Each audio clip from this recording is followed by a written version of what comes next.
ಅವ್ರು ಏನು ಹೇಳ್ತಾರೆ ಒಟ್ಟಿಗೆ ಒಂದೇ ಸಮೇತ ಯೂನಿವರ್ಸಿಟಿ ಕೊಡ್ತೀನಿ ಕೊಡೋಕ್ಕಾಗಲ್ಲ. ಮುನ್ಸಿಪಲ್ ಕಮಿಷನರ್ ನಾನು ಹೇಳಿದೆ ಮಂಡ್ಯ ಟಿವಿಯಲ್ಲಿ ನೋಡಿದೆ, ನಿಮ್ಮದು ರೇಟ್ ಇಲ್ಲ, ನಾನು ಹೇಳಿದ್ದೀನಿ government I will give ready to khata ತಾವು ಹೇಳಿದ್ದಾರೆ.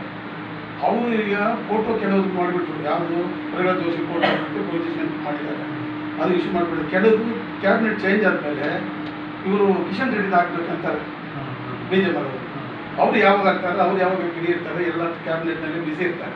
ಸೊ ನಾನೇನು ಹೇಳ್ತೀನಿ, 1800 ಜನ ಕೊಟ್ಟಿದ್ದಾರೆ, ಅವ್ರಿಗೆ ಯೂನಿವರ್ಸಿಟಿ ಕೊಡೋದು ಕೇಳ್ತಾರೆ. ತಾವು ಬೇಡ ಅಂತ ಹೇಳ್ತೀರ ಅಂತ ಒಟ್ಟು ಕೊಡಿ ಎಂದು ತಾವು ಹೇಳ್ದಂಗೆ ಹೇಳ್ತಾರೆ ಅವರು. Even if you bring one NOC, today only I will give one kata. Tomorrow you bring 10 NOCs, I will give 10 katas. Okay. There is nothing hide and seek here. If you bring 100, I will give 100. We are ready. Correct. ಅದಕ್ಕೆ ಕೇಳಿದ್ರೆ ಅವ್ರು ಹಂಗೆ ಹೇಳ್ತಾರೆ. ನಾನು ರಾತ್ರಿನೂ ಮಾತಾಡಿದೆ, sir ಈ ಥರ problem ಇದೆ, ನಾವು ಅದ್ರ ಬಗ್ಗೆ ಈಗ ಧರಣಿ ಮಾಡ್ತೀವಿ 9ನೇ ತಾರೀಕು, ಕನಿಷ್ಠ ಸುಮಾರು 1,200 ಜನ ಸೇರ್ತೀವಿ. ಲಾಸ್ಟ್ ಟೈಮ್ ತಾವು ಬಂದಿದ್ದೀರಾ ಈ MP ಬರುವಾಗ, ನಮ್ಮ ನೋಡಿದ್ರಲ್ಲ ಸರ್? ಸೊ ಯಾಕಂದರೆ ನಮ್ಮದು ಹೋರಾಟ ಮಾಡಿದ್ರೆ 1,200 ಜನ ಇರ್ತಾರೆ. ಪಾಪ ಎಷ್ಟೋ ಜನ ತೀರೋಗ್ಬಿಟ್ರು 23 years ಇಂದ. ಅಂಡರ್ಗ್ರೌಂಡ್ ಲಾಂಗ್ ಬೆಸ್ಟ್ ಆಗಿದ್ದು ಈ ಥರ ಕೊಟ್ಟರು 10/10 ಅಂತ ಬೇರೆ ಲ್ಯಾಂಡ್. ಈಗ ಅವ್ರು ಕೊಟ್ಟಿದ್ದು 10/10, அது ACC ಬಂತು, ஆமது SC ಬಂತರ. பாரத தோழர்களே, நீண்ட நாள் பிறகு இந்த பொசிஷன் சர்டிஃபிகேட் கொடுத்துட்டு ஏறக்குறைய ஒரு 6 மாதம் ஆயிடுச்சு. அந்த 6 மாதம் ஆகிட்ட பிறகு இது வரைக்கும் வந்து பாக்கி இருக்கிறவங்களுக்கெல்லாம் ஒன்றும் கொடுக்கல. காரணம் என்னன்னாக்கா, Kishan Reddy ministry cabinet change ஆனதுனால அவருக்கு ஃபோட்டோ போட்டுறேன்னு சொல்லிட்டு BJML நிர்வாகம் OSD சசிரஞ்சன் சொல்கிறாரு. நம்ம என்ன சொல்கிறோம்னா, கமிஷனர் வந்து நாங்கள் கேட்டோம், இந்த மாதிரி வந்து BJML தொழிலாளிக்கு ஆல்ரெடி பொசிஷன் சர்டிஃபிகேட் கொடுத்துக்குறாங்க, அதுக்கு நீங்கள் காத்தாக்கு என்ன பண்ணுறீங்கன்னு. கமிஷனர்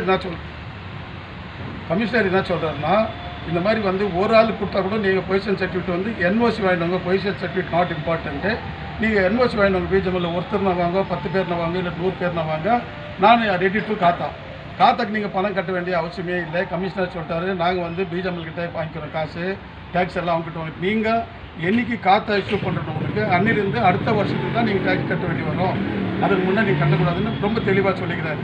ஆனால் BJML நிர்வாகம் என்ன சொல்கிறாங்கன்னா, நாங்கள் ஒட்டுமொத்தமாக 2800 தொழிலாளிக்கு ஒரே டைம் கொடுக்கணும் அப்படின்னு சொல்கிறாங்க. அது நாங்கள் உண்மையாக கண்டிக்கிறதோடு நாங்கள் மேனேஜ்மெண்ட்டுக்கிட்ட போய் அணுகி அந்த 1800 பேருக்கு இஷ்யூ பண்ணிக்கிறது, உடனடியாக அவர் NOC கொடுக்கணும்னா நாங்கள் அந்த ஆஃபீஸ் விட்டு வரலன்னு ஒரு பெரிய தர்ணா போராட்டம் நடத்துறதுக்கு தொழிலாளி சார்பாக நாங்கள் எல்லா தொழிலாளரும் எக்ஸாம்பிள் அசோசியேஷன் சார்பாக இந்த விஷயத்தை எல்லா தொழிலாளிக்கும் சொல்கிறோம். சார், இப்போது ஒட்டு மொத்தம் எம்ப்ளாயீஸ்க்கு என்ன சொல்ல விரும்புகிறீங்க? எம்ப்ளாயீஸ்க்கு என்ன பண்ணுறோன்னா, நாங்கள் வந்து பல முறை மேனேஜ்மெண்ட்டை அப்ரோச் பண்ணிட்டோம். மேனேஜ்மெண்ட்டு கோர்ட்டுடைய ஆர்டர் கூட ரெகுலேட் பண்ணி அப்பீல் போய்க்கலாம். செகண்ட் பெஞ்சு கோர்ட்டு போய்க்குது. நாங்கள் என்ன இருந்தாலும் கோர்ட்டுடைய தீர்மானத்தை தலைவனையும் ஏற்றுக்கிற மாதிரி இருக்கிறோம். அதனால் தொழிலாளிங்க 23 வருஷமாக காத்திருந்தீங்க, பல தொழிலாளி இறந்து போயிட்டாங்க. அப்படி இருக்கிற தரவையில் இருக்கிற தொழிலாளி அந்த காசு பார்ப்போம். நாங்கள் 3 வருஷமாக போராடினோம். அசோசியேஷன் சார்பில் கேஸ் நம்பர் போட்டோம். இன்றைக்கி யாவனும் வந்து நான் கேஸ் போட்டேன், நீ போட்டேன், நான் தான் கேள்ச்சேன், இவன் தான் காரணம் நல்லா சொல்கிறாங்க. முழுக்க கேஸ் நம்பர் இப்போ நோட் பண்ணிங்க, 2029/2000 இந்த கேஸுக்கு தான் ஜட்ஜ்மெண்ட் கொடுத்தாரு. இந்த ஜட்ஜ்மெண்ட் பிரகாரம் கம்பெனி வந்து கொடுக்கணும். அப்படி இல்லாட்டி ரிவிஷன் பெஞ்ச் என்ன சொல்கிறோம் அதுபடி நாங்கள் தொழிலாளி போகிறோம். தொழிலாளிகளுக்கு வீடு சர்டிஃபிகேட்டுக்காக நாங்கள் போராட்டுக்கிறோம். வீடு வந்து உங்களுக்கு பொசிஷன் சர்டிஃபிகேட் கொடுத்துக்கிறாங்க, 1800 பேர் கொடுத்துக்கிறோம். இவன் NOC கொடுத்தாக்கா நாளைக்கே காத்தா தரேன்னு சொல்லிக்கிறாரு.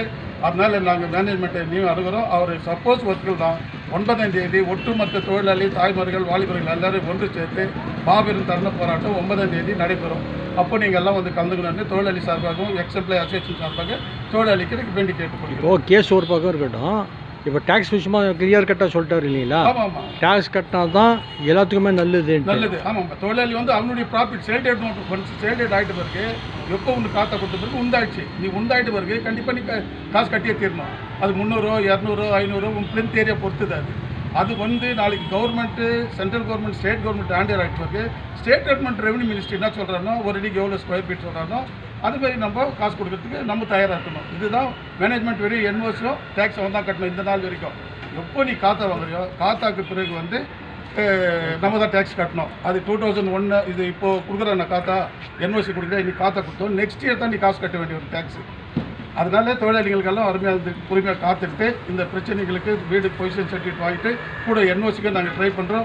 சீக்கிரம் நாங்கள் மேனேஜ்மெண்ட் அன்றைக்கி NOC கொடுக்கறதுக்கு ட்ரை பண்ணுறோம். NOC கொடுத்த பிறகு எத்தனை பேர்னாலும் வந்து உங்களுடைய காத்தாவை நீங்கள் வாங்கி போடலாம். அடுத்த வருஷம் நீங்கள் டேக்ஸ் கட்டணும். இப்போ இப்போ நீங்கள் சொன்ன மாதிரி பொசிஷன் சர்டிஃபிகேட் 8-9 மாதம் ஆகுது கிட்டத்தட்ட. ஆமாம் புது எம்பியும் வந்துட்டார், எம்பியும் மீட் பண்ணிங்க. ஆமாம். அவருடைய ரியாக்ஷன் என்னாச்சு, அவருடைய ஆக்ஷன் என்னாச்சு, என்ன தான் பண்ணியிருக்கிறாரு? ரியாக்ஷன் என்னன்னா, நாங்கள் ஒட்டுமொத்தமாக நாங்கள் எக்ஸ்பிளைன் பண்ண முடியாதுன்னு சொல்லிட்டு சில ஆஃபீஸர் கூட எங்கள் எக்ஸாம்பிள் அசோசியேஷன் கூட வந்தாங்க. அவங்களும் எக்ஸ்பிளைன் பண்ணாங்க. எம்பி டீட்டெயிலாக கேட்டுனாரு. கேட்டுட்டு குமாரசாமி மினிஸ்டர் வராரு, அவர் வந்து பிறகு அவர்கிட்ட கிளியராக எக்ஸ்பிளைன் பண்ணுறாரு. மீட்டிங் கூட நீங்கள் வாங்க. நாங்கள் இது மத்தியில் யார் யாரும் போயிட்டு என்ன சொன்னாங்க எனக்கு தெரியாது. எம்பி நான்றாரு இப்போ ஒட்டுக்கு பண்ணி நீ வரலாம் ಬಂದರೆ ನಾನು ಏನಾದರೂ ಮಾಡ್ತೀನಿ அதில் கவர்மெண்ட் என்னன்றான் ஆல்ரெடி உங்களுக்கு கொடுத்துருக்குறேன், உங்ககிட்ட பணம் எதுவும் இல்லைன்றான். அப்படி கொடுத்துட்டு கோர்ட்டில் கேஸ் போட்டு கோர்ட் வந்து ஜட்ஜ்மெண்ட் ஆகிக்குது 6% இன்ட்ரெஸ்ட் போட்டு கொடுக்கணுன்னு. இதே தான் எம்பின்னு சொல்கிறாரு. நாங்கள் யார் கம்பெனியை நடத்துகிறோனோ அவங்ககிட்ட காசு உங்களுக்கு வாங்கி தரேன்னு. எங்களுடைய என்னன்னாக்கா கோர்ட்டு சொல்லிட்டோம். அது கூட ஏற்கனவே 23 வருஷம் 50% தரேன்னு சொன்னாங்க. 52 crores தரேன்னு தான் 23 வருஷம் காத்திருந்தோம்.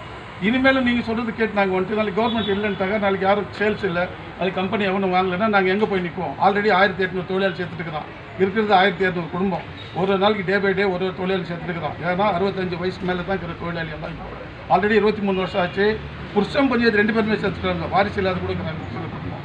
அதனால் இந்த குடும்பத்துக்கெல்லாம் நாங்கள் மீண்டும் எம்பி போய் அப்ரோச் பண்ணுறோம். கூப்பிட்டாக்கா எம்பி என்ன சொல்கிறாரோ அவருடைய நடவடிக்கைகள் கரெக்டாக இருந்தால் இந்த பொசிஷன் சர்டிஃபிகேட் என்ஓசி கூட அவர்கிட்ட போய் முறையிடுறோம். அவர் என்ன சொல்கிற ஆக்ஷன் எடுத்துகிட்டு பாருங்கள். நாங்கள் எங்களுடைய போராட்டம் தீவிரப்படுத்துகிறோம். இப்போ உங்களுடைய ஒப்பீனியன் பிரகாரம் கோர்ட்டு மூலியமாக தான் இதை சால்வ் ஆகுமா இல்லை பொலிட்டிக்கலி சால்வ் ஆகுமா? எங்களுக்கு கோர்ட்டு மூலியமாக தான் சால்வ் ஆகணும். ஏன்னா கோர்ட்டு தான் சொல்லிக்குது 6% ஒன்று பொலிட்டிக்கல் லீடர் யாரும் சொல்ல. எங்களுக்கு என்னென்னா பொலிட்டிக்கல் லீடர் தயவு தேவைப்படுது. ஊர் எம்பி நாளைக்கு கேபினெட் டிசிஷன் எடுத்த கூட போலார் டிஸ்ட்ரிக்ட் எம்பியே கூடுவாங்க கேபினெட்டில். அப்போ அவருடைய தயவு எங்களுக்கு தேவைப்படும். அதனால தான் நாங்கள் அப்ரோச் பண்ணிக்கிறோம். ஆல்ரெடி அவர் வந்து இப்படி சொல்லுவார்னு எங்களுக்கு தெரியாது. ஏதோ ஹெல்ப் கூடுவார் நம்மள. அவரே வந்து பார்க்கட்டும் யார்கிட்ட தொழில் அளிக்கிறா, யார் யூனியன் நடத்திக்கிறா. இப்போது 30